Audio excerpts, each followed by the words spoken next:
Well, some of Australia's top agricultural bodies and companies are moving ahead of the federal government on climate policy, forced to set up their own targets on zero emissions, whether they like it or not, in order to shore up lucrative export contracts with the European Union and, of course, China. These people are moving on. It comes at a time, of course, as the EU says it's considering a carbon border tax for high emissions exports. And China pledges to cut its net carbon emissions to zero by 2060. Hard to read because no one believes it. Let's bring in my panel, Sky News host of Outsiders, Rowan Dean, and New South Wales New South Wales leader of the One Nation Party. Goodness me, Mark Latham. Long day in Sydney. Rowan, I want to start with you. We know China doesn't have meaningful targets. We know they're building coal-fired power stations like they're going out of fashion. They're taking plenty of our exports. They're growing their industries. They're militarising up.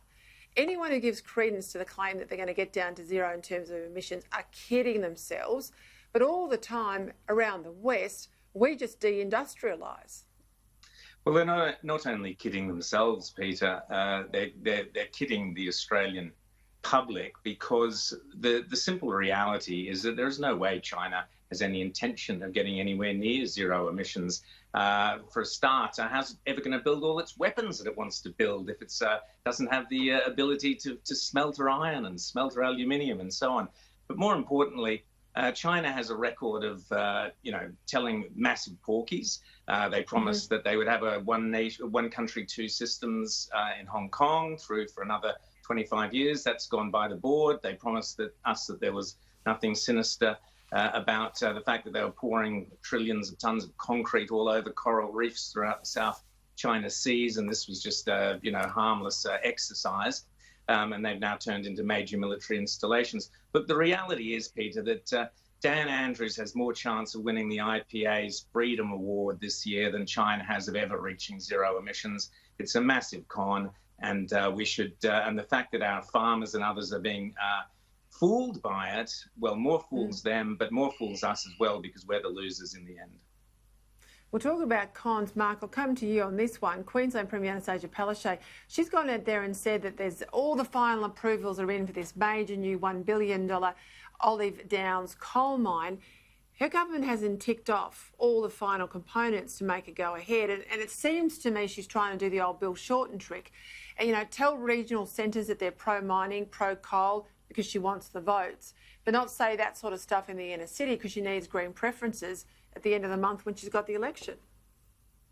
Yeah, it's the kind of thing in an election campaign where she's sitting on the fence. But, I think in reality, the Adani effect in Queensland, the Adani effect is massive in that you saw what happened in the federal election, and standing in the way of those blue-collar jobs, tradie jobs, prosperity in central and northern Queensland is political death. So I suppose Palaszczuk is trying to straddle both of those agendas to say in central and north Queensland, here's a provisional approval of sorts for this particular mine, and then say in Brisbane greenish electorates that nothing's final has been approved, and have the candidates, Labor candidates down there whispering that the mine won't go ahead at all. So possibly because she's in government, it's a bit more adept than where Shorten got to, but it's not genuine at all.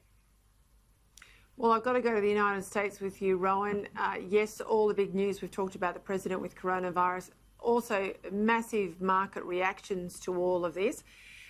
Paul Murray at the top of the show was saying, if we hope he does, the president comes out of this relatively quickly. The left are all baying for his blood, of course, but this will amplify, I think, the point he's been trying to make all year, that for most people, this is, a virus that will recover from pretty rapidly. Is that where it'll head, do you think? I mean, I know you don't know how well he is or not, but how's this going to play out, do you think?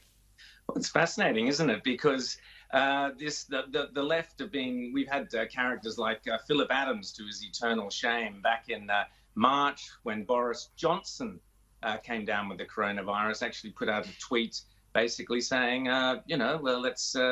virus, can you move over to Washington and do your deed there?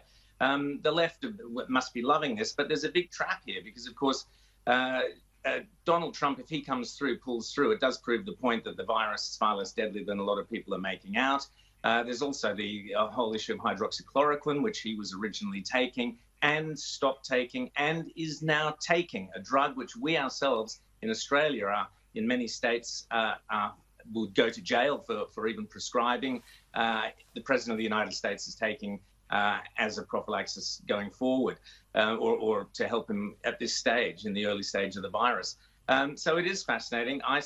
We all hope he recovers, but it does bring and focus the whole issue of the coronavirus very specifically. Instead of all this kind of Dan Andrews fear-mongering, it's actually a specific individual case we can look at. Mark? Well, it's an October surprise, isn't it, in the great tradition of American presidential elections. No one saw this coming until we got the news about the president's assistant, Hope Hicks. The early reports are, I watched a bit of American TV a little while ago, the early reports are that the president and the first lady are asymptomatic. So they're not physically sick with it, and you're hoping it stays that way, and it's one of those that passes. Not everyone who gets this virus has outward symptoms of it affecting them. So you hope that that's the case with Trump. I think in the politics of it, the haters obviously will hate big time. They'll really have a death wish on poor old Trump. But in middle America, you'd think with their president in this circumstance, he'll actually get a lot of sympathy. Yeah, OK, but Mark, you've run election campaigns, national election campaigns back in 2004. You've been in the eye of the storm.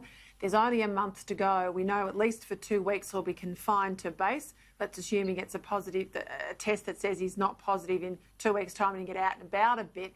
How do you restructure your campaign team to take advantage of the fact that, you don't have to fly him all around the country? You've got him in the White House. Turn the negative into a positive. What would you do?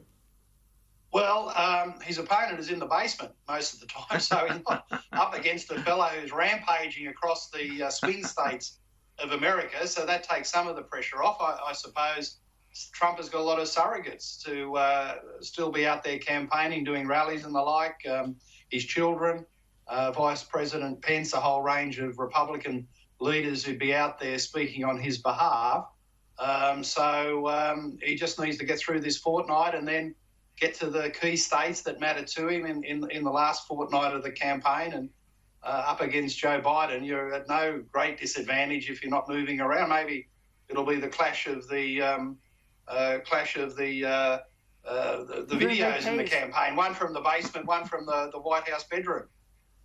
And don't forget, we've got the VP debate next week too, so that will be watched with interest. Rowan Dean, Mark Latham, thank you for your time. Thanks, Peter. See you, Mark. Have a great weekend.